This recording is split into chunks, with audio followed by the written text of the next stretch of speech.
Hi there.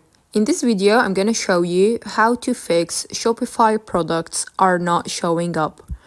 So the first thing you need to do is to go to shopify.com and log into your account and go to your online store where you can amend the theme.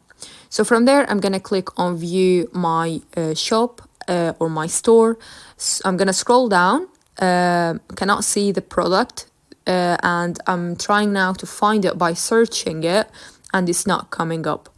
If I go to my products page from Shopify homepage, as you can see, I already have a product on there. From publishing, you can click on the menu and manage sales channels. As you can see, the online store is not enabled, so you need to enable that option and then save the page and go back to the online store and refresh it. Once I refresh it, as you can see, here you go. This is my product that I was missing a minute ago. So the only thing that I had to do is to make it visible from the products page.